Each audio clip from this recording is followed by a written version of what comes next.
What's up, guys? Welcome back to a rebirth of Form Check Friday.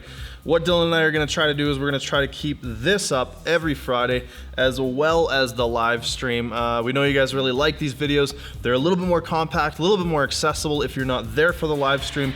I know that kind of detracts from the whole experience of it, so we're going to try to have both of these on the channel for you guys. A little bit of housekeeping just to get started with this episode.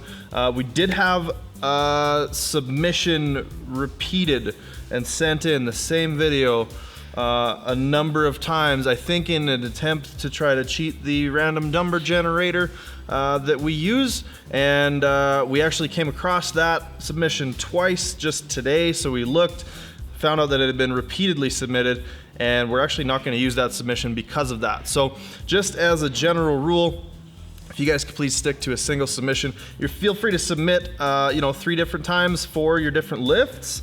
If something changes in your technique, I feel like you can resubmit for that, but let's be reasonable here. So once we get that out of the way, we're gonna down to our first submission. This first submission here comes from Robert Marcovici, and he's doing some bench press. So Robert, with your bench press here, number one, the first thing I'm seeing is probably not something you really have a lot of control over. If you can, I would get somebody to give you a little bit of handoff out of the rack, because it looks like you're having to protract or move your shoulder blades forwards in order to get the bar out of the rack, and that's going to sacrifice a little bit of that positioning that you're working very hard to create. Now on the note of that positioning, I think we can get a little bit better depression out of your shoulder blades, so pulling them down. Looks like they're pulled back really well, but pulling them down and trying to keep that position as you unrack. So that's another point. And lastly, I think that given your very long reach, I think that going a little bit wider in your grip may allow you to trim your range of motion a little bit and might be something worth investigating. I'm not going to say that that's going to help necessarily, but if you were my lifter, I would get you to at least try widening the grip a little bit, see if that's more comfortable, if that feels better on the shoulders, feels stronger, and just kind of what your experience is with that. So number one, tighter out of the rack. Number two, a little bit more depression and keep that back tighter as you unrack and while pressing. And number three, let's experiment with a bit of a wider grip and see how that feels for you. Our next submission comes from Nick Canet. And Nick's doing some squats now. For the most part, I don't see much wrong with the technique, but we'll get to that in a second. Nick asked a very specific question. He notices that in his warm-ups specifically, one of his hips sits a little bit lower than the other. And Nick, what I would do is I would ask you, does it cause you pain? And does it feel like that detracts from your ability to maintain tension? If those two things are no's, then I really wouldn't worry about it. The human body is not symmetrical. You'll notice that some, if not most, high-level athletes have little discrepancies, especially in symmetry, and generally, unless you're seeing pain in a very specific part of the movement where we're seeing a shift, probably not something to be concerned with. So I wouldn't worry about trying to modify your technique or do something differently simply because of a slight imbalance or asymmetry in your movement pattern. It's just not something I would really put a lot of stock or attention into unless that's warranted, and that's kind of a longer discussion. What I would do, however, is I would work on maintaining a little bit better tension in the bottom position of the squat. It looks like we're kind of coming forward. The bar might be rolling, so I would play with the bar position. It looks maybe almost a little bit high bar for your squat style. And as well, I would work on trying to embrace the lean a little bit. It looks like you're very much trying to stay upright, and as you get into the bottom, your hips are having to kind of force you into a less steep angle, closer to parallel with your torso. And this is causing a shift in the movement in terms of how you're bracing and how you're connected to the bar. Those can sometimes be quite hard to recover from. So what I would do is I would try to be a little bit more, I would allow yourself to lean a little bit more on the descent, and I would allow yourself to maintain that lean and that nice strong position out of the bottom instead of really fighting to get super upright again. It can be valuable to try to get your hips in under the bar as you get to the sticking point, but I feel like that might be a bit exaggerated in the case of your squat, and that might be why you're feeling a little bit off in the bottom. The other thing It might not be a technical issue at all. We might just need to get a little bit stronger in the bottom. So I would try some pause squats, some pin squats, some tempo squats, and the like to try to build a little bit more comfort and a little bit more strength in the bottom position of your squat. Hopefully that helps. Our next submission is some deadlifts from a guy named Joel Ardave. Now, Joel's doing some deadlifts here. They don't look half bad, but one thing he notes is that his low back is absolutely destroyed, are his words, after deadlifting. Now, there is a part of that that's, your low back contains a lot of muscles, and it's worthwhile to make those muscles stronger. So being sore in your low back is not necessarily something to worry about. But in this case, it does look like you're sitting your butt down a little bit too far, and that's causing you to round your low back. It might be causing you to do a little bit more work, a little bit more extension work with your low back than is ideal for your technique and for your ability to move more weight, which is more the direction I'd like to steer the critique in the conversation. So if we can allow those hips to stay a little bit higher, your general positioning looks good. I would allow those hips to stay a little bit higher and kind of reach your butt out behind you to get that last little bit of extension, and we should be able to prioritize putting most of the stress and most of the movement and the work into the muscles of the lower body in terms of the quads, hamstrings, glutes, etc. Those things that we want to kind of be working when we're deadlifting. Like I said, it's not necessarily an issue that your low back is feeling work while you're deadlifting, but it looks like you could be a bit more efficient by leaving your hips higher and trying to get a little bit more of an extended back so we can stay braced in a more neutral range position and initiate the lift from there, causing the hips to do more extension than the back. Hopefully that helps. So our next video is some pause deadlifts, and they come to us from Ryan, I believe is his name. Wasn't explicitly discussed in the email. He says that he describes himself as a narrow stance sumo deadlifter and wants to know my opinion on stance width. Now, I don't necessarily think that every sumo deadlifter needs to be worrying about maximizing the trimming of the range of motion by creating the widest stance possible, because I just don't think everybody's built like that. That's kind of a bit of a dogmatic way of thinking.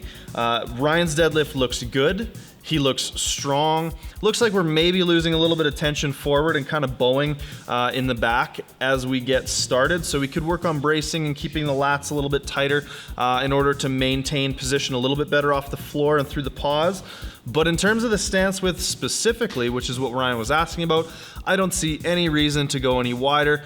You're doing a very good job of sort of stacking the joints and creating good positions in terms of your leverages and the biomechanics of, joints producing force being sort of above one another and creating good lines of pull, the bar staying nice and close to you. A lot of very good things happening.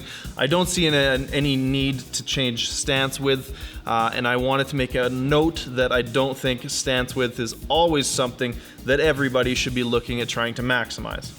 Our next video submission here comes from Federico. He's doing some bench press, and he wants to know if there's any way he can maintain his tension during repetitions on the bench press better. He says that the chest up cue really helps him, and that he finds he's able to get nice and tight during his setup, but that he loses it throughout the set. Now, the biggest thing that I'm seeing with Federico's bench here is right as the bar comes down to his chest, we're seeing the shoulders loosen up and the elbows creep up as the bar touches. Now, this is going to essentially undo that positioning, that retraction and depression that we're looking for in the scapula. And when we get into that position, we're loosening every rep before you press. Before the part of the lift where it's most important that we have tightness in the upper back and stability in that shoulder joint, we're losing that. So I can see why you might be struggling with this bench press.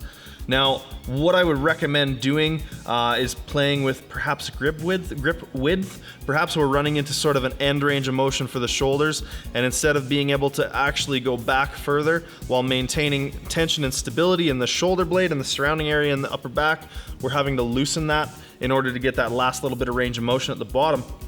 So I would play with grip width, see if maybe going a little bit wider allows you to use less range of motion in the shoulder and allow you to get that touch without worrying so much, without sacrificing positioning in the upper back. The other thing is I would focus on keeping the shoulder blades tighter as you get into the press, or sorry, as you get into the touch. Think about stopping the descent of the bar about an inch off your chest and more just reaching the bar up to the chest for that last little bit of the range of motion. I know you're using the chest up cue, but let's exaggerate that even more. Really try to actually bring your chest up to meet the bar as you come down. The next thing is gonna be to make sure that you're emphasizing that shoulder position in the bottom part of the range of motion. This is often the hardest part, to maintain that tension in your upper back and to be thinking about keeping that tension in your upper back, but it's also the most critical for that to happen. So as the bar descends to your chest, think about squeezing your back and keeping those elbows a little bit more tucked in, because part of what's happening is the elbows are flaring out as you get into the touch, which is causing a general sort of looseness in the upper back. So tighter shoulder blades on the descent, reach your chest up harder, and try to keep those elbows tucked in a little bit. As the bar gets down to the chest, we need to maintain tension better. We need to keep tightness in that last little bit of the range of motion. Really reach up, really squeeze the back, and make sure we maintain that as we press. One thing I'll often tell my athletes to do is think about squeezing their back just before the press. So you want to try to think about pressing with your back, if that makes any sense at all. Squeeze the back and press. Squeeze the back and press. Every rep, we want to get full, good contraction of all those sort of surrounding muscles around the shoulder blades to make sure that we're creating stability and rigidity, and then pressing off of that throughout your range of motion. Hopefully that helps you maintain a little bit better tension in the bottom part of your range of motion there, Federico. Our next video here comes from Marco. Now Marco's doing some squats. He says that every so often he gets a little bit of pain in his right knee, and he's wondering if maybe that's associated to the fact that his right knee seems to roll in, his right foot seems to roll in a little bit more. He says the pain is usually very moderate and then it goes away the next day and doesn't impact his training. I wouldn't say that based on what I see there's any reason to think that that very minor, almost unnoticeable flaw in technique, which I don't think really varies that much from right to left based on what I'm seeing here, is any cause for concern or any cause for pain. One thing that I do think you can do in terms of the efficiency of the lift and in terms of being in a better position to lift weights better, basically, is to control your bottom position a little bit better. Looks like we're getting to about 3/4 of the way down and then really dropping into that bottom. Now this could cause all kinds of different inconsistencies that could potentially lead to a tweak in the knee, in the ankle, in the back, in the whatever. But that looseness is going to lead to a lot of inconsistencies, which can potentially lead to problems. So I would work on trying to get tighter in the bottom position, trying to maintain more tension and rigidity throughout the range of motion, things like pause squats, tempo squats, and even just thinking about being more controlled in the sort of bottom portion of the range of motion, not dropping into the bottom quite so hard. I think will go a long ways towards the consistency of your lifting, as well as potentially preventing any of those sort of very minor little aches and pains and things like that showing up. Like you said, it doesn't really impact your lifting, so I would kind of just try not to really worry about it too much. It's a very minor pain. It very much doesn't impact your training, so I wouldn't jump to any conclusions in associating that with any sort of movement pattern or anything like that.